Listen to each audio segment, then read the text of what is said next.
Hello everyone. In this video, we'll take a look at the setup and operation of dual permanent magnet machines. On the top right corner, you can see two PM machines which are mechanically coupled at their shafts. There's also a controller unit which is from Texas Instrument F280049C, which is mounted with two inverters which are three-phase GAN inverters. There are two encoder cables which are connected to the motors and mounted onto the MCU. On EQEP1 is connected the primary motor which is kept below, and on EQEP2 is connected the secondary motor which is fixed atop the primary motor. So we'll try to achieve the operation in a way such that we'll run PM1, the primary motor, in speed control mode and PM2 in torque control mode so as to provide a load torque. So let's go ahead to operations.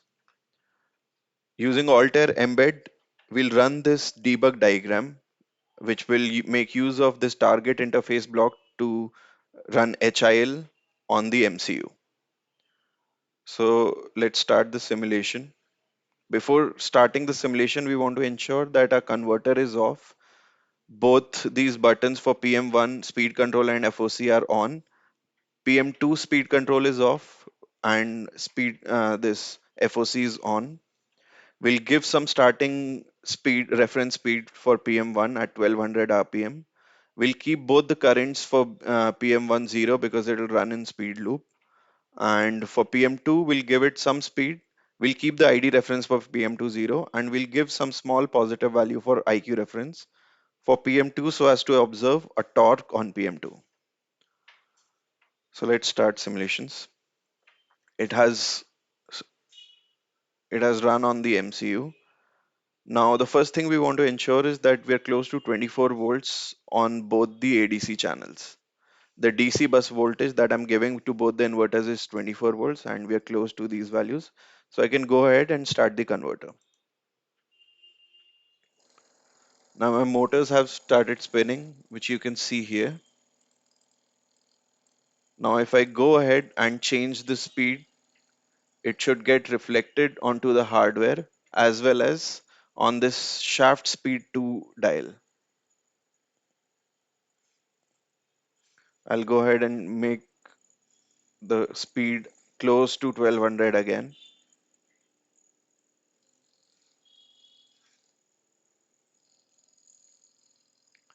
Now, if I change the IQ reference for PM2, I should see a change in torque for PM2.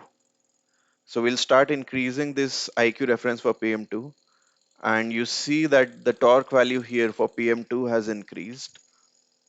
Also, if you go down, you'll be able to see the input power for PM2 is positive. If I go ahead and further increase it, there should be more torque in PM2 generated. So we're running the first primary motor in speed control and the secondary motor is giving it some load torque. If I go ahead and change this IQ reference value to a negative value, then I get a negative torque on PM2 and the positive torque on PM1.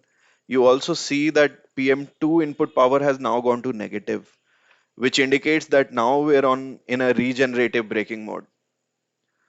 You also see this reflection in the DC bus voltage for PM2.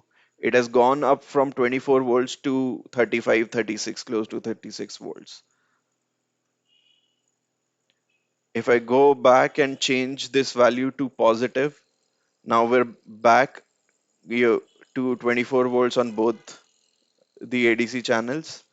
And now our primary motor is again running as motor and the secondary motor is running as a load torque. So this is the dual operation of two PM machines. Thank you.